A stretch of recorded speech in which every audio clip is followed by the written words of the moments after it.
C'est parti pour un tuto avec le Pizzi Moloko Petit Flexi.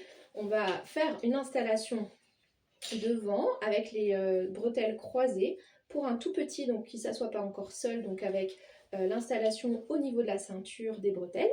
Mais cette fois-ci, on va déjà préinstaller une bretelle. Donc j'ai fait un autre tuto où on préinstallait rien du tout. Et là, on va faire une bretelle et la deuxième une fois que le bébé est installé. Voilà. Il y a 3 façons de faire du coup avec les bretelles croisées et 2 façons de faire avec les bretelles décroisées. Donc ça fait 5 façons en tout. N'hésitez pas à choisir celle qui vous plaît, à tester. Ça va dépendre de votre morphologie notamment par rapport au confort et de vos habilités. Voilà, il n'y a pas une technique qui est mieux qu'une autre, c'est juste que c'est différent. On va commencer, comme pour les autres, à venir installer notre ceinture bien haut sous poitrine. Voilà, hop, on va venir serrer un petit peu. Voilà, il faut bien qu'elle soit haute pour éviter que ça tombe. On va ici mettre déjà une bretelle. Donc, je vais venir la passer sur mon épaule. Je vais vraiment beaucoup la desserrer parce que j'ai quand même besoin de passer mon bébé. Hop, je la passe ici et ici. Donc, c'est bien sur l'épaule et sous le bras. Ok. Et donc là, on a croisé et on vient mettre le petit clip ici. Voilà. Et là, je viens prendre mon bébé. Ce que je vais faire, c'est que je vais passer ma main ici entre la bretelle et le tablier pour pouvoir venir chercher la jambe de bébé, parce que ici il faut bien qu'elle passe comme ceci. Je vais venir installer du coup mon bébé contre mon torse, je vais bien l'enrouler comme d'habitude, voilà. Hop, je prends le temps et ici très très important, je vérifie que ma bretelle elle est bien contre la ceinture et pas ici, ok. Donc si jamais vous avez pris le pied de bébé dedans et que il y a là, je vais vous faire la petite démo. Hop. Si jamais vous vous retrouvez comme ça, il faut bien faire attention à repasser le pied en dessous. Voilà. Donc ici c'est la bonne installation. Hop.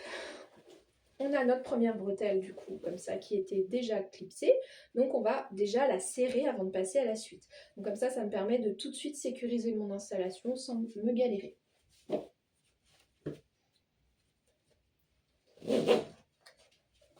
J'ai attrapé ma bretelle, ma sangle et je serre.